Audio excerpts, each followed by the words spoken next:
Olá, passando por aqui para falar para você que nesse mês de janeiro o podcast Educação em Destaque está fazendo uma pausa, então a gente vai reprisar entrevistas que nós fizemos ao longo do ano de 2024 para, enquanto a gente se prepara para voltar aí em 2025 com conteúdo novo, de excelente qualidade, como você já conhece, que é o material que a gente produz por aqui.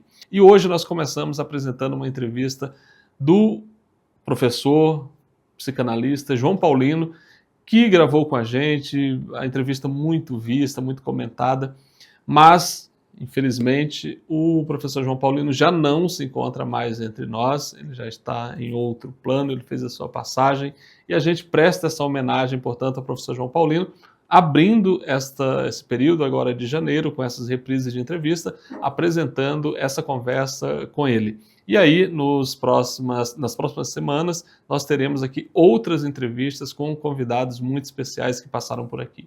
É isso, em fevereiro estaremos de volta, aí sim com conteúdo inédito para você. Nos acompanhe por aqui, continue comentando, continue compartilhando nosso conteúdo. É muito importante saber que você está aí apoiando a nossa iniciativa aqui do podcast Educação em Destaque.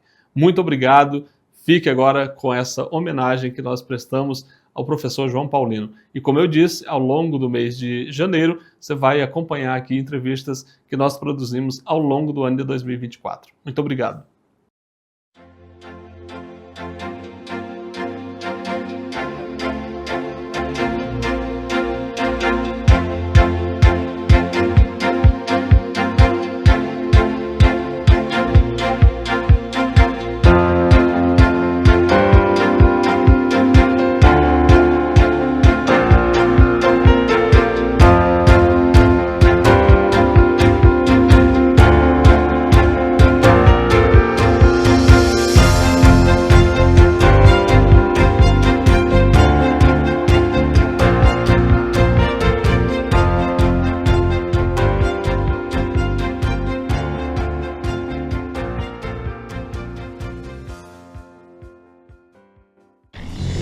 Ei, você que tem umas ideias na cabeça para o seu negócio, o Sebrae tem um recado.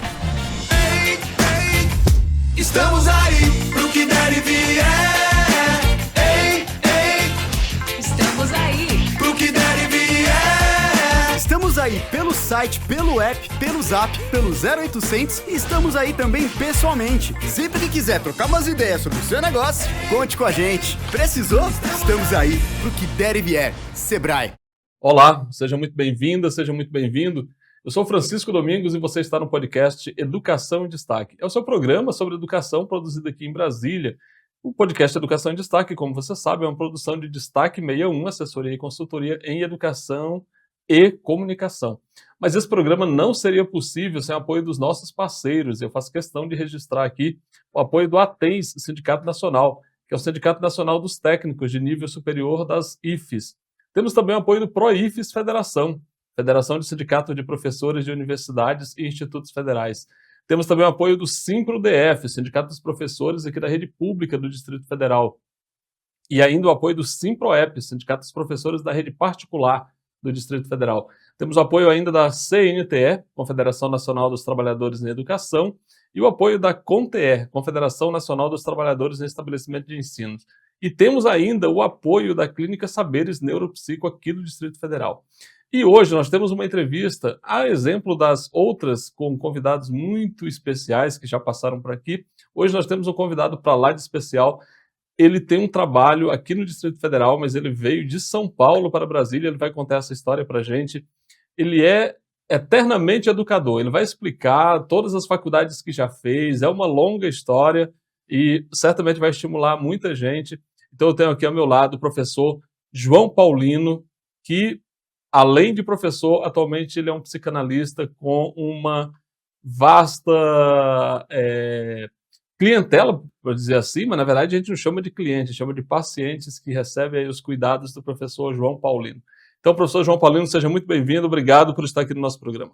Muito obrigado, eu que agradeço a oportunidade e de estar podendo compartilhar com vocês tudo o que a vida, ao longo dessa trajetória fantástica, que é exatamente o viver, me proporcionou graças aos meus professores, à minha família e as pessoas que estão sempre agregando valores à nossa vida.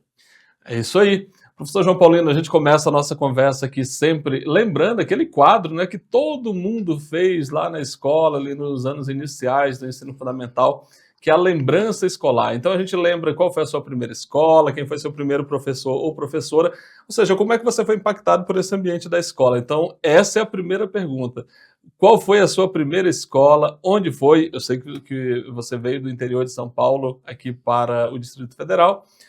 Então, onde foi que começou a sua vida escolar? Quem era o seu professor ou professora e como é que isso o impactou? Eu sou de São Simão, estado de São Paulo, porque também tem o São Simão aqui em Goiás. E a minha cidade tem hoje aproximadamente 15 mil habitantes. É uma cidade pequena e o meu primeiro ano escolar foi marcante, foi fantástico, porque eu tive uma professora, Dona Yolanda, que me ensinou demais. Eu trago à tona, a cada momento, situações que ela, como minha primeira professora, me orientou, me ensinou, me educou e fez com que eu passasse a ter amor pela profissão.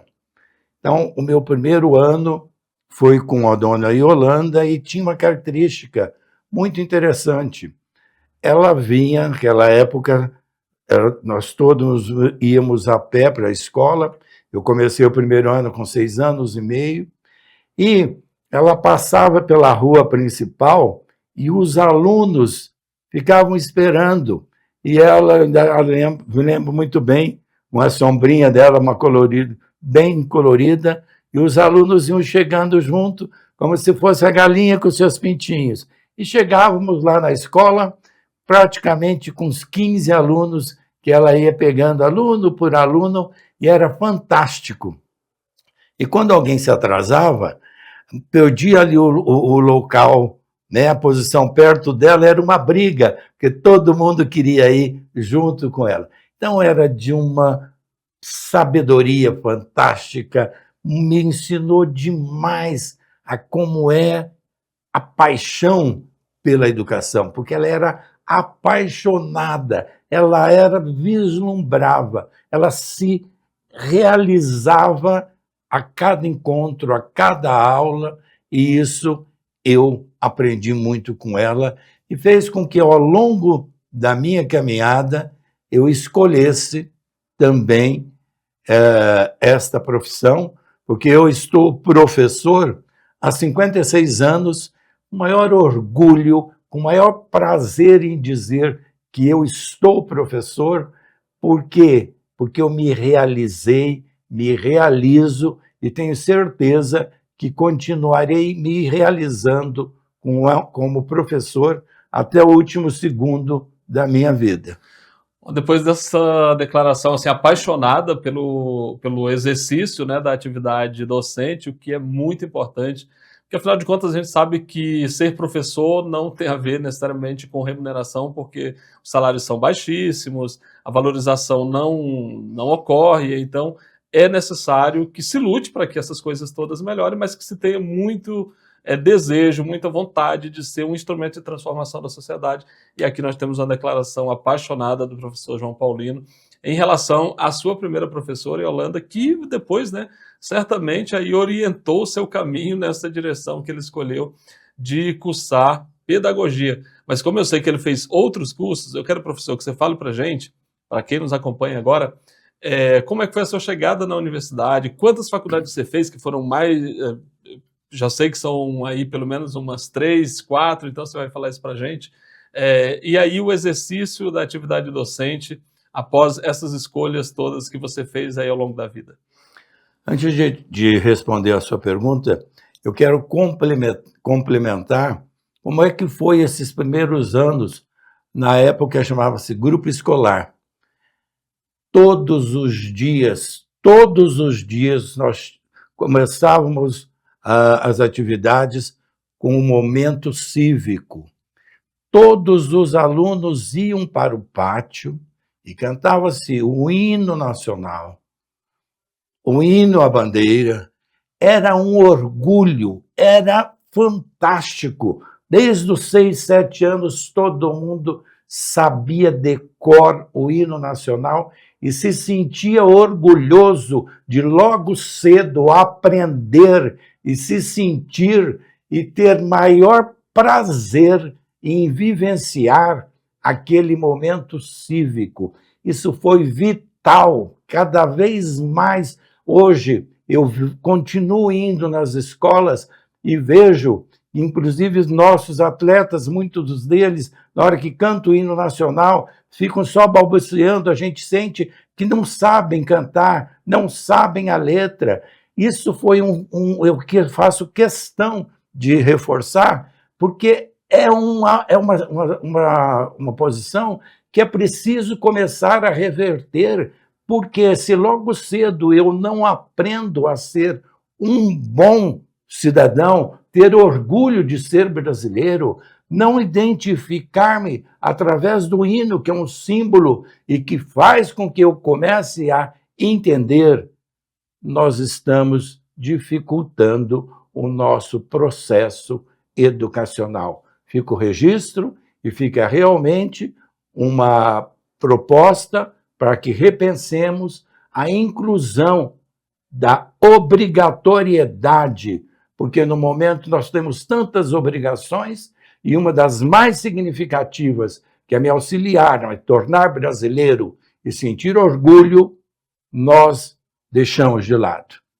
Então, agora, respondendo a sua pergunta, eu sempre fui uma pessoa fissurada pelo estudo. Eu sempre gostei muito e eu, graças a Deus, tive a oportunidade de, vencido os primeiros 4 anos, fiz na época o ginasial, e na minha cidade só tinha 2 opções. Uma cidade pequena, perto de Ribeirão Preto, e meu pai era pedreiro e minha mãe era faxineira de escola, então nós tínhamos que nos ajustar à realidade. Ou eu só tinha, em termos de curso médio, ser professor ou fazer técnico em contabilidade. Eu tive a felicidade do meu pai poder me auxiliar e custear os 2. Então eu me formei, na época se chamava assim, curso normal, que era normalista, que era o curso que habilitava para professor. E depois fiz o técnico em contabilidade. A partir daí, eu fui, então, passei no concurso, fui para trabalhar no Banespa, em São Paulo, com 18 anos, e logo retornei e comecei a fazer faculdade. Eu fui fazer o curso de matemática. Naquela época, os professores, 70%, 80% dos professores não tinham habilitação. Eram todos professores com outra expertise, mas sem a conclusão de um curso formal. E assim que eu entrei no primeiro ano da faculdade, eu fui convidado a dar aula de matemática. Então, eu, aprendendo e começando, eu dava aula de matemática, dava aula de física, e eu me tornei um apaixonado, logo cedo, pela educação. E, enquanto fiz a faculdade, eu também trabalhava no Banespa, só para você ver, como nos idos de 70, o professor era muito bem respeitado, tinha esse orgulho, prazer, e dizia assim, de peito aberto, eu sou professor. E depois, a remuneração era também muito boa, porque eu trabalhava 8 horas no Banespa, e 6 horas no Banespa e 4 como professor, dando aula de matemática. A remuneração de professor era o dobro da remuneração de escriturário no Banespa. Então, já se teve uma valorização merecida, porque o professor é exatamente a figura do profissional que educa, que prepara todas as outras formações. No Japão, o professor é referenciado, é idolatrado, é respeitado. Por quê? Porque contribui com os pais no processo de formação, no processo de educação. E não como hoje vivemos, que os pais delargam, nem delegam, porque a educação é indelegável para os professores e que depois nós vamos ter uma série de problemas, como hoje estamos constatando. Aí, dando sequência à sua pergunta, eu continuei apaixonado por estudar, aí eu fui fazer pedagogia, fiz um curso de administração de empresas, aproveitei que eu já gostava muito, fui fazer economia e fiz o curso de ciências contábeis. E depois, como eu já tinha feito pedagogia, eu resolvi fazer uma complementação e fiz também 2 anos de psicanálise clínica, que fez com que, paralelo à função de professor, eu também atuasse, desde os 25 anos, como psicanalista. Amo as duas, porque são muito correlatas, tem muito a ver, uma complementa e agrega valores uma à outra. Então, essa foi a minha trajetória profissional. Nesse meio tempo, eu fiz um concurso aqui para Brasília e vim para cá e continuei, fui trabalhar no Banco Central e lá comecei também a procurar as áreas onde eu pudesse exercer o papel de professor. Então, durante 28 anos, eu fui professor na organização. De que jeito? Eu ministrava cursos de gestão, de liderança, de formação de equipes de alta performance, na matriz e em todas as delegacias regionais. Então, eu fui um eterno aprendiz e mestre, partilhando com os meus alunos todo o conhecimento, toda a expertise de gestão. Nesse meio tempo, fui professor na UDF, também na área administrativa, e trabalhei também em Brasília, na Escola Superior de Administração Postal, que era uma escola de Correios, fui professor lá. Trabalhei na Escola Superior de Administração Pública, na ESAP. Trabalhei também na Escola Superior de Administração Fazendária, que é a ESAF, sempre buscando partilhar conhecimento. Por isso que eu sou apaixonado pela profissão de estar educador. E hoje eu continuo nas escolas, partilhando em rodas de conversa, com rodas de conversa, em palestras, em lives. Todas as segundas-feiras eu tenho um canal, no Instagram, onde, graças à minha outra atividade de psicanálise, eu trabalho lá sobre saúde mental. Todas as segundas-feiras, às 20 horas, estão todos convidados pelo Instagram. Eu abordo um tema de saúde mental numa tendência toda ela preventiva, toda ela formativa, toda ela educativa. Então, profissionalmente, resumindo, foi essa a minha trajetória que me deixa cada vez mais apaixonado pela educação. O professor não falou, mas eu me ocupo aqui de falar, então, do @ dele no Instagram, para que você possa acompanhar as lives que o professor faz ali toda semana e que são muito importantes porque essas lives trazem temas que dizem respeito à realidade, à atualidade da sociedade e que, de certa forma, são problemas que afetam cada um de nós como indivíduo também. Então, @JPQ Psicanalista. É isso mesmo? Exatamente. @JPQ Psicanalista no Instagram, você segue aí o professor João Paulino, e assim vai poder acompanhar as lives deles e outras postagens que ele faz lá, reflexões que são muito importantes para que você fique atualizado aí, para que você até se identifique em alguns momentos com questões que ele levanta ali e vai te levar a uma reflexão e possivelmente uma mudança de vida, porque afinal de contas, isso aqui é uma trajetória, a gente vai passando, vai agregando, vai deixando coisas que já não nos servem mais e agregando outras.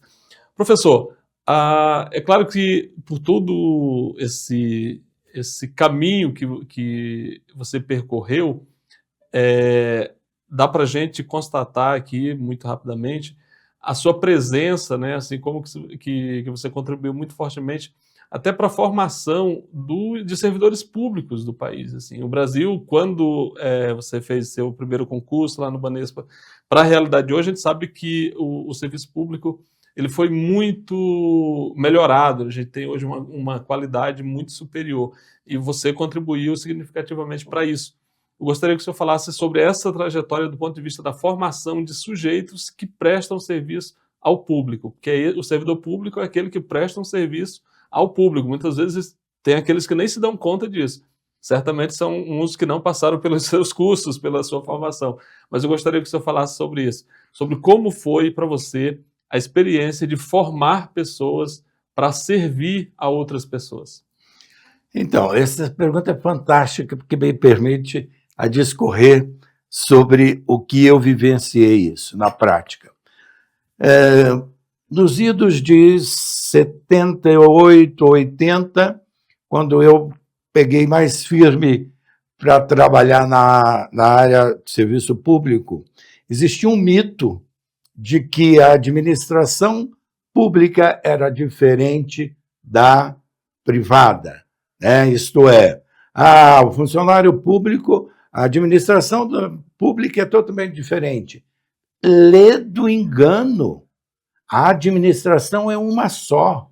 Só que a cultura que se tinha de que, né, o funcionário público não tinha realmente uma leitura de servir ao público e de viver e fazer o seu melhor, é que gerava esse distanciamento da empresa pública, onde existia uma cobrança muito mais firme, mais determinada, mais competitiva. Se, por um lado, um tinha estabilidade, o outro tinha que mostrar resultado e mostrar competência.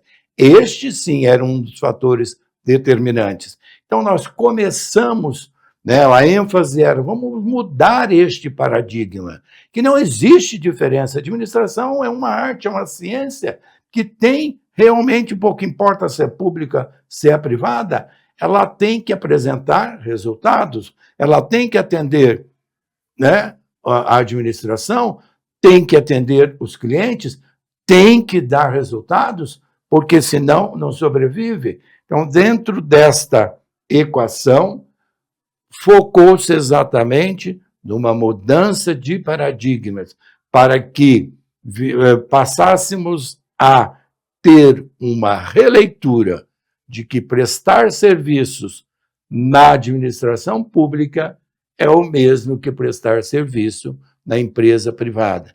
E isso era continuamente exercitado, praticado. Então, o que houve realmente foi uma mudança de paradigma e que foi gradativamente sendo cada vez mais valorizado. Aí começam a surgir as escolas mais específicas, mais de referência, a ESAP, onde começa também a ter uma roupagem cada vez mais focada na reversão de uma cultura, a ESAP, a do ESAF, e tudo isso em conjunto, e fazíamos cursos direto nas empresas, sempre valorizando e mudando a postura, criando possibilidades para que cada um se enxergasse como um ser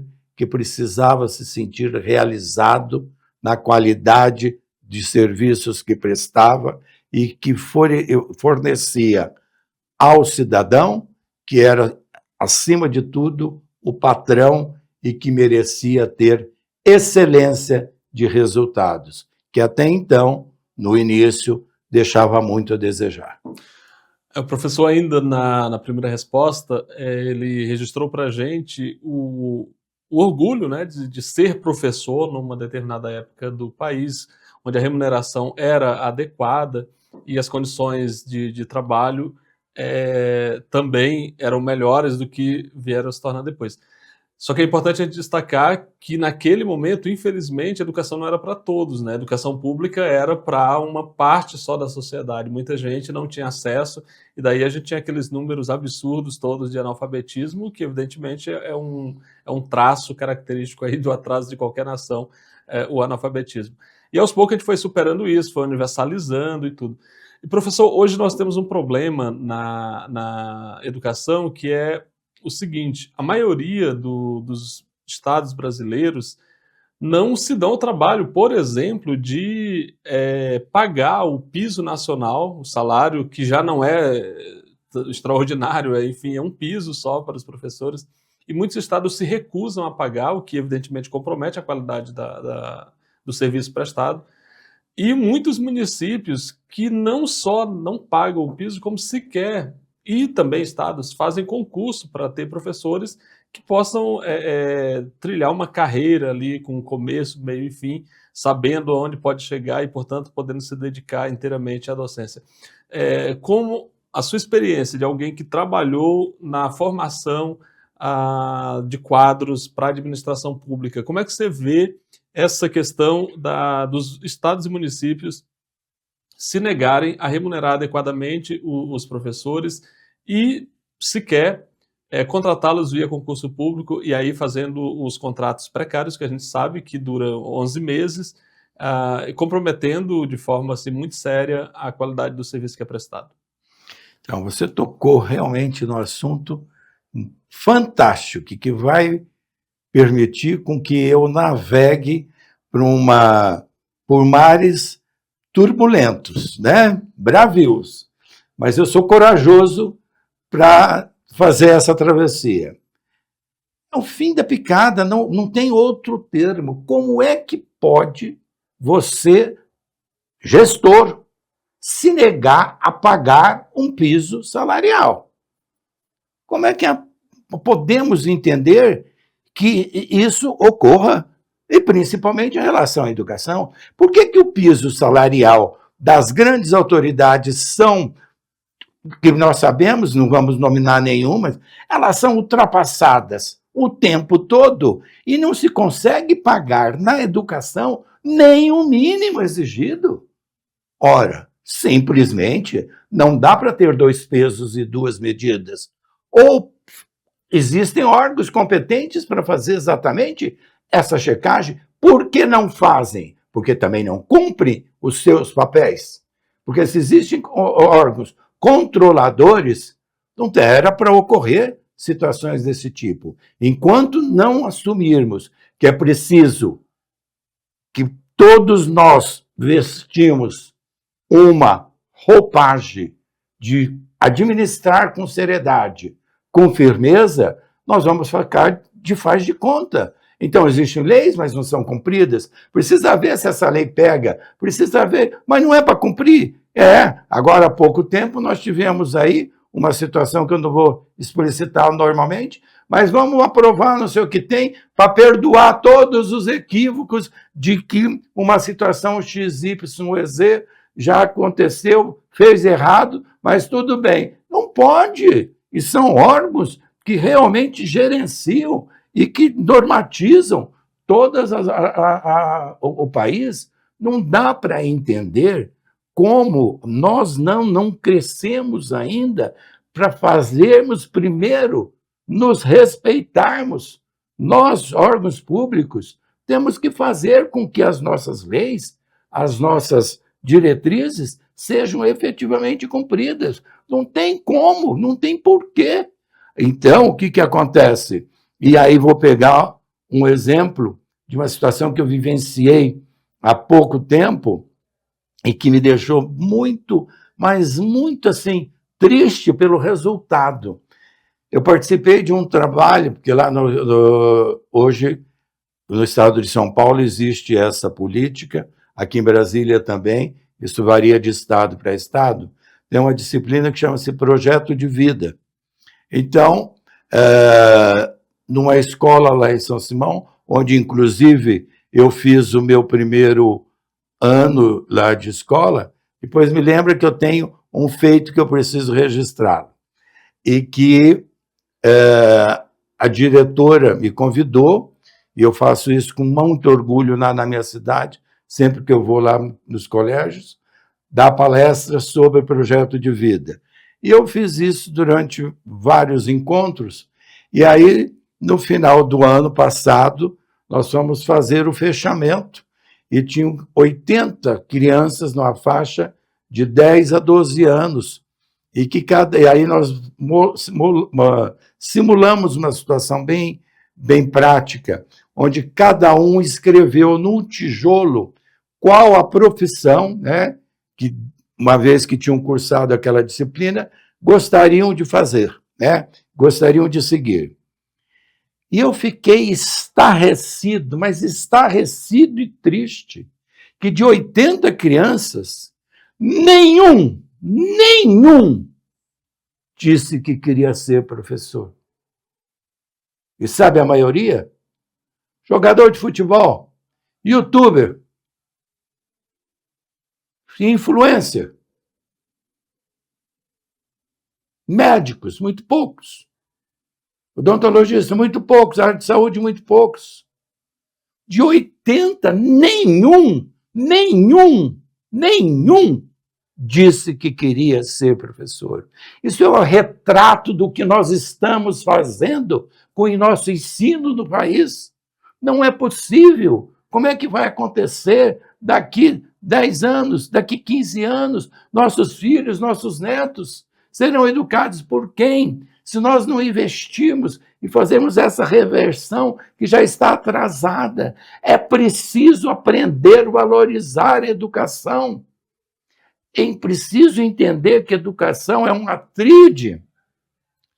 Pais, professores, alunos. Mas o que acontece hoje, na maioria das vezes, os pais delargam a educação para o professor, que o filho já lá em casa já não tem muito trato, não tem adequado, o professor tem que ser milagroso, não é nem mais ser educador, ser orientador, porque o papel de educar é dos pais. Então, os nossos pais também ficaram omissos. Eles não dão conta de cuidar dos filhos e querem que os professores façam milagre. Isso não é um desabafo, é uma constatação, porque hoje eu continuo atuando e vendo e presenciando e ouvindo histórias dantescas. Ou nós revertemos esse processo, ou vamos pagar preços altíssimos, porque não se faz nada em nem país nenhum do mundo sem educação. É só olhar a virada de países como Coreia e ver outros países aí que têm realmente um índice cada vez mais altíssimo na área de educação, e o nosso cada vez mais decaindo, cada vez mais fazendo mais analfabetos simplesmente para gerar números, porque cada vez mais sem condições de fazer, de redigir. Agora vem, então, com a inteligência artificial, que para fazer uma redação ninguém mais pede. Por quê? Porque você clica ali, pede para a inteligência artificial, é para falar, que eu lembro até hoje de um professor que uma vez na redação pediu o seguinte: redação, um pingo d'água. E aí, eu tinha 12, 13 anos e escreveu um pingo d'água. Eu me molhei todo, literalmente, porque como é que faz? Agora, hoje, se você dá um tema desse, você clica um botão, a inteligência artificial faz exatamente essa redação. Onde é que nós vamos levar o nosso país com educação da forma que hoje nós temos, e verdadeira, e os pais estão acompanhando? E qual é o estímulo que os nossos filhos vão ter para ser professores? Como é que vai ser a passada deste bastão? É uma corrida de bastão com obstáculos. nós não vamos ter corredores. Quem é que... Eu fiquei triste, porque eu investi tudo ali, sabe? Mas não que eu gerasse expectativa, porque graças à minha psicanálise, eu também faço a minha autoanálise e verifiquei que isso é uma realidade. O que é que eu puder fazer, gritar, me posicionar, e ocupo este momento para fazer isso. As nossas crianças clamam para a valorização da educação, porque está um caos. Em mais um trecho, né, mais um corte aí de alguém que, de fato, dedica a vida a essa causa da educação e que a gente percebe que, infelizmente, ela não é tratada com o respeito que merece e o que compromete, evidentemente, o futuro das crianças e o futuro do país, porque não tem como desconectar uma coisa da outra. Professor, eu gostaria de trazer um elemento aqui para a nossa conversa, que a gente falou, o professor é esse aí que não é valorizado, então ele tem que correr de uma escola para outra para tentar melhorar o salário. Isso se dá em outras áreas também, outras profissões. Daí vem que as pessoas estão adoecendo. As crianças querendo ser youtuber, influencer, jogador de futebol e tudo mais, quando a gente sabe que isso é uma grande ilusão do nosso tempo. E também isso não é a salvação para ninguém. E aí leva ao adoecimento que a gente tem, a sociedade, não dá para dizer que está todo mundo doente, mas quem não está doente está ali com um pezinho já bem encaminhado também nessa direção. Como é que tem sido então a situação, a atuação do psicanalista lidando com essa situação de adoecimento coletivo que a gente tem na nossa sociedade? Para deixar claro, esse registro não é um problema só do Brasil, infelizmente, porque se fosse só aqui, a gente seria até mais fácil de resolver. O adoecimento da sociedade, da humanidade, ele se dá em todos os espaços. Então, eu gostaria que você tratasse, que a gente entrasse aí. E eu percebi que o senhor gostaria de recuperar um pouquinho do que deixou de ser dito ali atrás, então retoma e aí vamos considerar sobre essa questão do adoecimento da sociedade. Tá, mas dentro da sequência, eu vou lembrar, vou finalizar com isso que eu lembrei, que eu pedi o tempo agora. Agora, vamos lá. Respondendo à sua pergunta. Até antes da pandemia, quando se falava em terapia, e aí existia aquele preconceito. Só faz terapia quem é doido, só faz terapia quem tem problema, só faz terapia quem tem dinheiro. Não, só faz terapia quem sabe o que significa fazer terapia. Terapia, quem procura um psicólogo, é para crescer, é para se desenvolver, é para se autotransformar, é para ser a cada dia uma pessoa melhor do que estou vivendo hoje, para que amanhã eu seja melhor do que eu vivi isso hoje. Isso é terapia. Nós não sabemos nem o que é, qual é a proposta, qual é a finalidade. Portanto, como existe um mito e como existe uma deformação do conceito, com o advento da pandemia e com a situação da pandemia, nós fomos descobrir que também existia saúde mental. Porque até então não se falava em saúde mental, só se falava em saúde física, tem que fazer um check-up, tem que fazer isso, ninguém tocava nem o termo.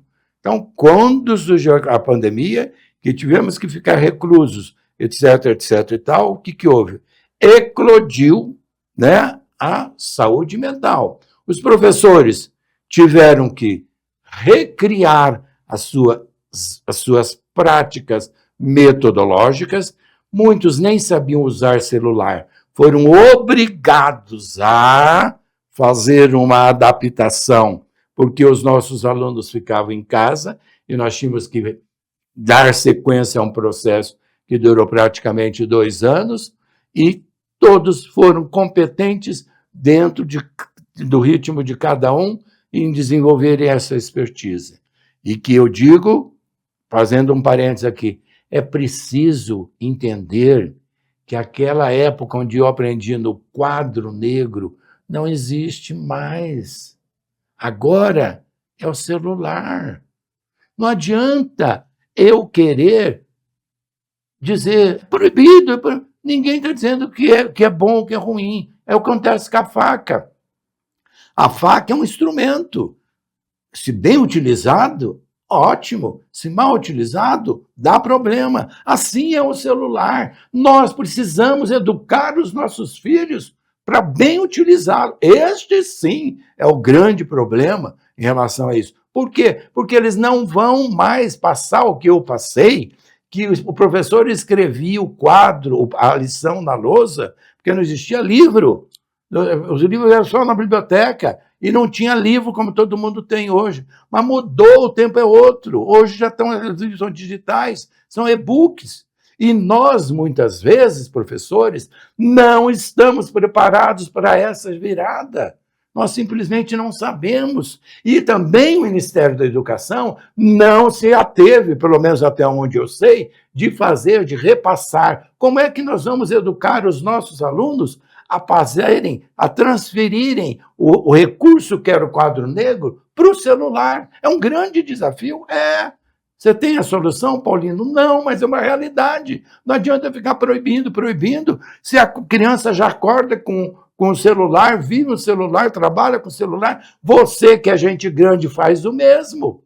E como é que eu quero tirar algo que ele já parece que já vem com chip? Então, essa virada é encontrar este meio tempo. Então, retomando agora, foi só uma brecha, porque é tanta coisa para falar, e a vida me ensinou tanto que eu tenho vontade de partilhar o tempo todo. Então, a gente vai picando para cá, para lá, mas a gente chega onde o foco é almejado. Então, dentro dessa linha, nós descobrimos que nós estávamos adoecendo cada vez mais. Então, eu lembro que nessa época eu atendia 10 horas por dia. Eu fiquei recluso lá na minha cidade e eu, então, fiz um trabalho exclusivamente de doação, né? Atendendo as pessoas direto. Por quê? Porque foi, então, redescoberto que, além da saúde física até então cuidada, eu tenho a saúde mental, que precisa ser trabalhada, eu tenho a emocional, social, que precisa ser exercitada, e tenho a espiritual, que não tem nada a ver com religião, com a espiritualidade. Então, é preciso entender a saúde como um sistema que tem estes 4 subsistemas. E como sistema, não tem nenhum mais importante do que o outro. Então, a saúde mental é o que, com o pós-pandemia, ela ficou mais evidente. Porque aí nós começamos a identificar patologias que eram disfarçadas, patologias que estavam encobertas, né, nas cinzas, e, de repente, deu-se, então, um upgrade em relação a isso, e agora, então, estamos cada vez mais trabalhando nessas cicatrizes, mas entendendo que a finalidade do psicólogo, do terapeuta, do psicanalista, do psiquiatra que trabalham com terapia é exatamente proporcionar o autoconhecimento para que eu possa fazer o autodesenvolvimento, para que eu possa fazer a minha autotransformação e ser hoje melhor do que eu fui ontem e amanhã melhor do que fui hoje. Quando eu entender essa essência, nós seremos, sem dúvida, um país melhor, com mais educação, com pessoas cada vez mais equilibradas, mais amorosas, mais solidárias, mais empáticas, mais realizadas, mais edificadas, mais agregadoras e mais felizes. Olha aí, eu acho que essa chamada de atenção aqui que o professor traz, ela é muito importante, até porque não é raro você encontrar aqui na internet mesmo, aqui no YouTube, muita gente se apresentando aí como coach, como alguém que pode te levar para um lugar de realização pessoal, individual. É tudo focado muito no bem-estar do sujeito em detrimento do outro. Como eu vejo isso aí nas redes, eu imagino que o professor também veja. O que o senhor tem a dizer sobre essa perspectiva, esse olhar que muitas vezes diz cuidar do indivíduo, mas o indivíduo que como se estivesse isolado do mundo, como se estivesse numa bolha onde tudo para ele tem que estar ótimo, ainda que para os outros seja tragédia. Então, como é que é trabalhar essa realidade hoje que, como eu disse, eu vejo nas redes e certamente você também vê, e a gente vê na sociedade como um todo?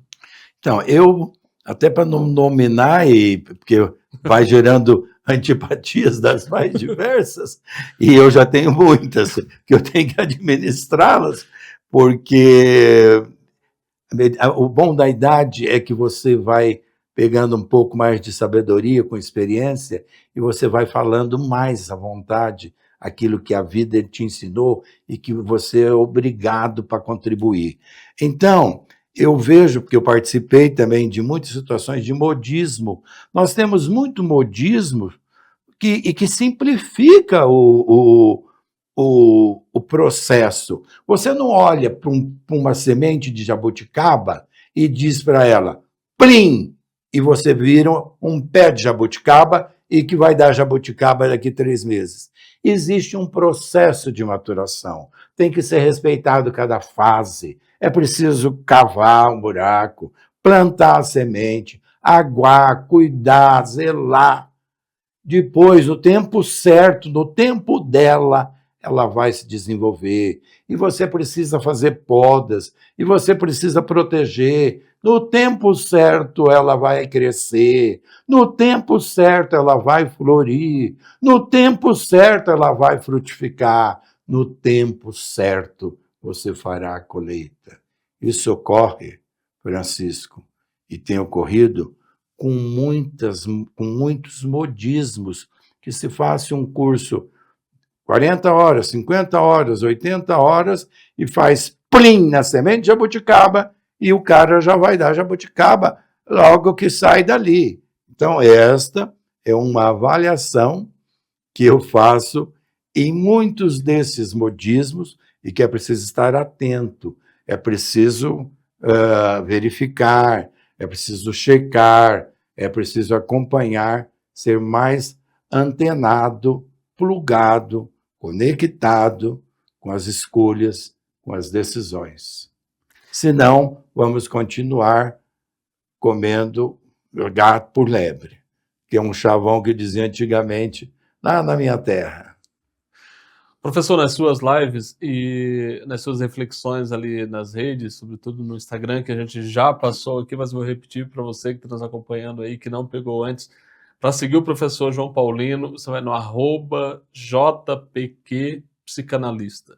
@jpqpsicanalista, você segue o professor João Paulino, e lá ele fala muito da importância da família estruturada, da família ser o suporte mesmo para o desenvolvimento do sujeito. É claro que a gente está falando de família aqui, a gente está falando de uma família que tem um ideal de família tradicional, que a gente nem sabe exatamente o que é isso. Está falando de família como elas são. A família pode ser 2 mulheres, 2 homens e as crianças que são educadas naquele ambiente. Está falando de família em sentido amplo. Então, professor, você fala muito da importância da família.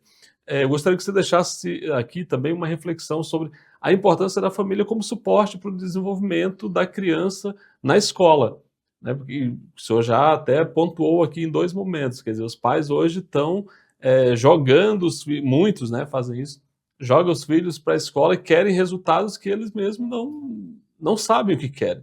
Então, não educam, sendo que o papel da família é educar. Eu gostaria que você fizesse essa reflexão específica aqui sobre essa importância da família, da qual você fala tanto nas suas redes. Então, veja só, eu vejo como fantástico o processo que nós podemos importar quando falamos em política. Eu estudei 1 ano na Escola Superior de Guerra, um curso de altos estudos de política e estratégia. Então, política tem o foco bem comum. Nós, no Brasil, infelizmente, só fazemos politicagem. Então, o bem comum que se lasque. Não tem convergência. Já visto que nós temos partidos. Como é que vai ter partidos, convergência, para um país num comum?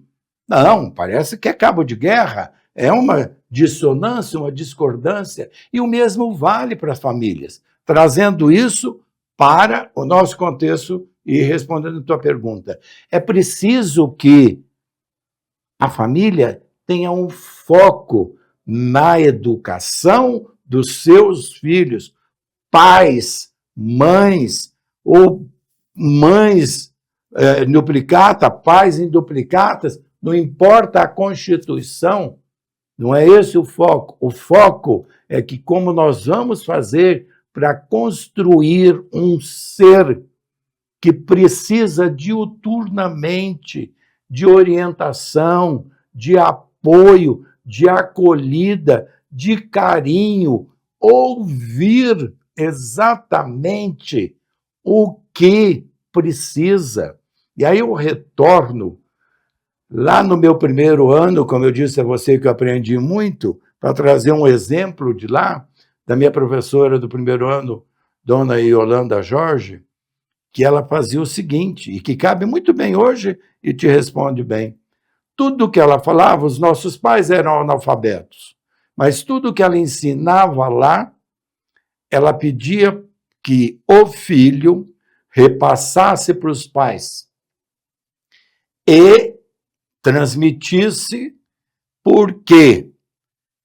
Porque no dia seguinte ela cobrava para ver o que é que os pais tinham falado. E ela sorteava, porque nós éramos muitos, então todos tinham que ter uma resposta. Por que ela fazia isso? Eu depois fui aprender.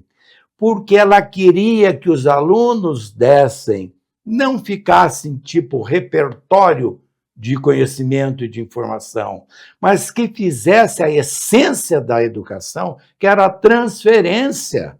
Porque a enciclopédia, o Google, livros, nós temos um monte. Agora, o que é que eu faço com aquilo que eu aprendi? Então, lá no primeiro ano, essa professora me deixou essa marca, porque ela fez isso o ano todo. De repente, nós já sabíamos falar em público, porque fica aquela peixe, não sei falar em público. Como? Mas você falava com o teu pai todo dia, porque ela cobrava. E aí, depois, todos, nós nos sentimos orgulhosos, porque todos, no final do ano, sabíamos falar, sabíamos conversar, tínhamos experiência, tínhamos vivência. Então, nós, pais, eu sei que hoje mudou o contexto de família, pai e mãe sai cedo de casa, volta à noite, mas tem que arrumar um tempo, é função, não tem jeito. Não dá para delegar educação.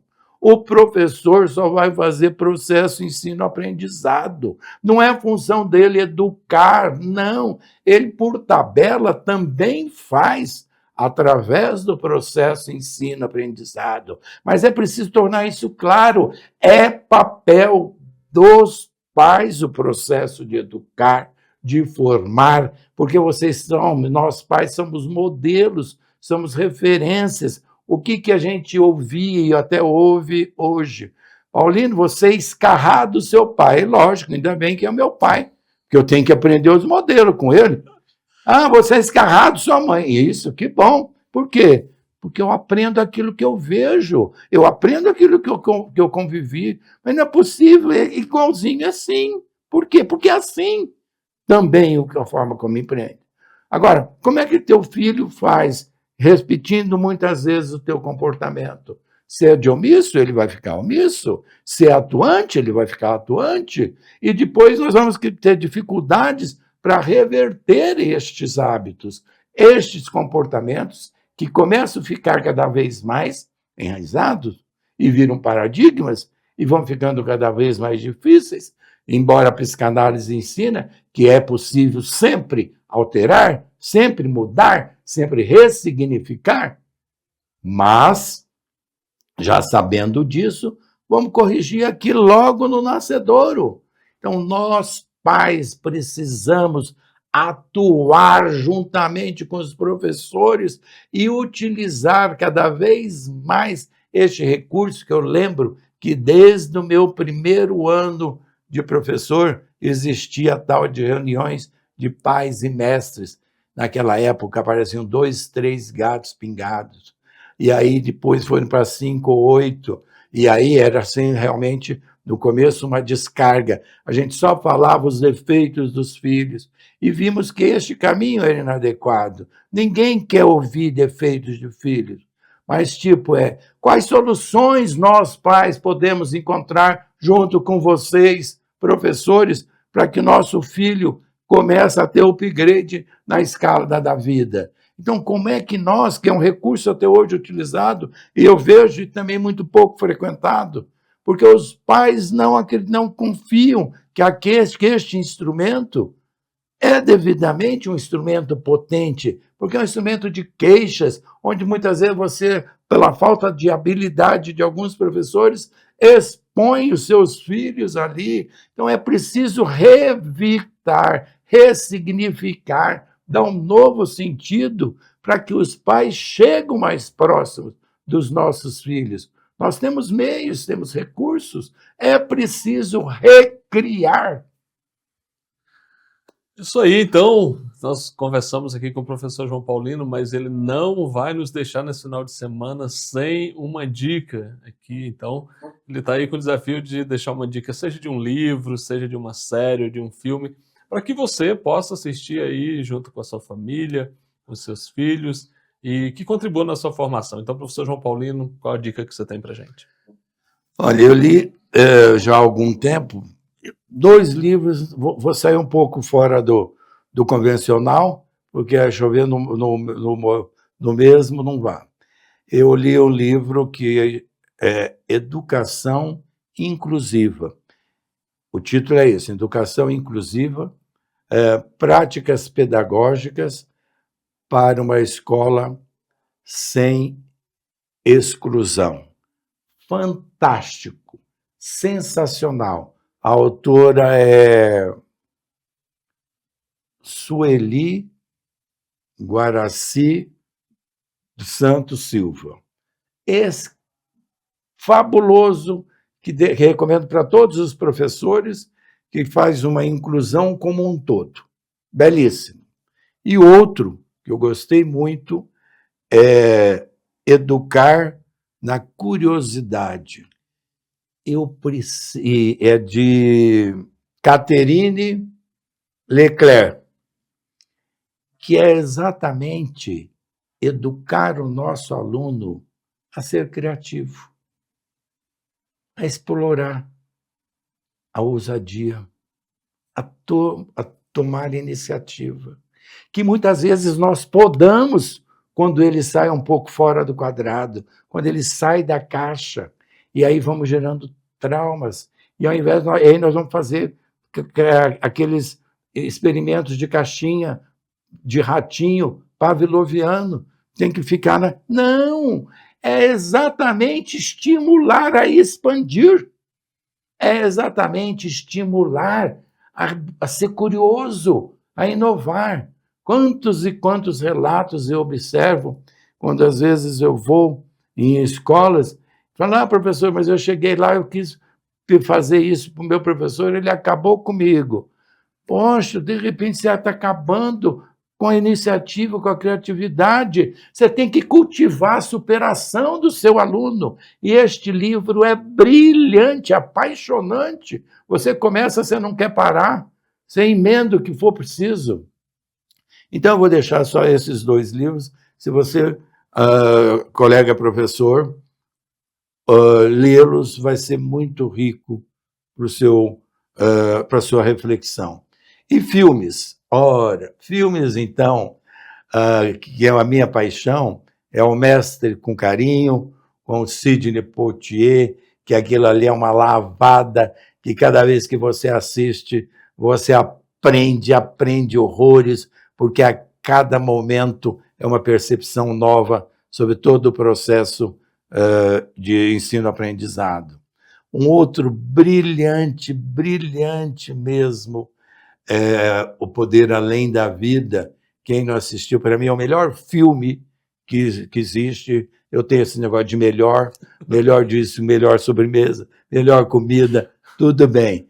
Esse eu devo ter assistido mais de 700.000 vezes, porque eu utilizava em todos os meus, final de todos os cursos, na área de gestão e liderança, porque é a história de um atleta que quer participar das Olimpíadas. Não vou contar nada, não, só a essência. Só fazendo... Sem spoiler. É isso.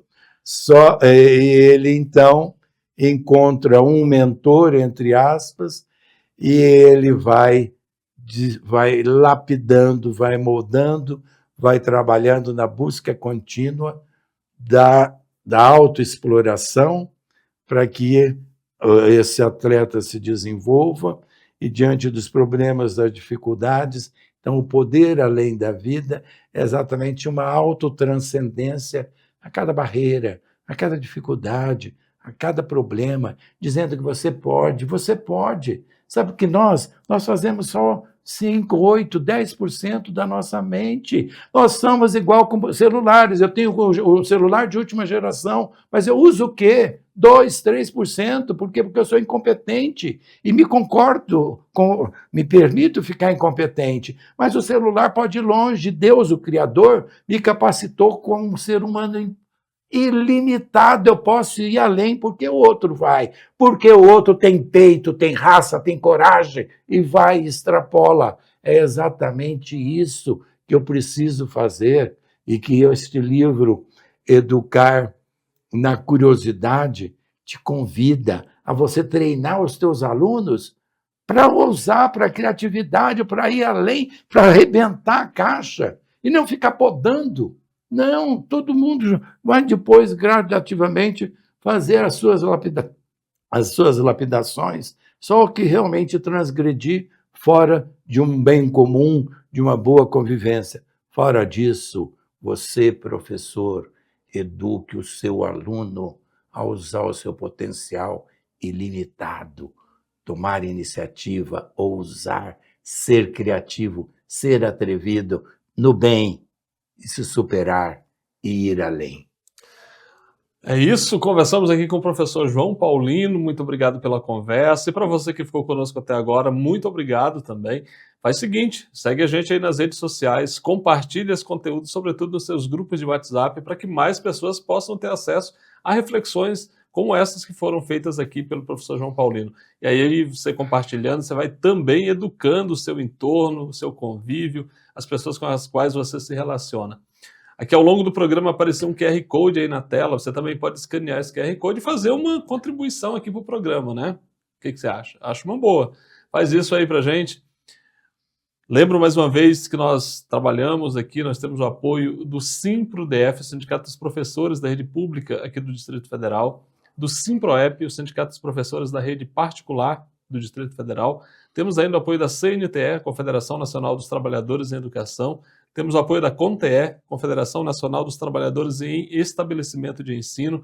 Temos o apoio do PROIFES Federação, que é a Federação de Sindicato de Professores e Professoras das universidades e institutos federais.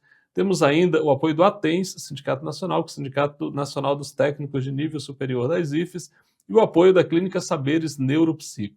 Então, para você que ficou com a gente até agora, muito obrigado. Aproveita as dicas do professor João Paulino aí nesse final de semana e permanece com a gente que na próxima semana a gente está de volta aqui trazendo muito conteúdo para você. Obrigado, até lá, boa semana.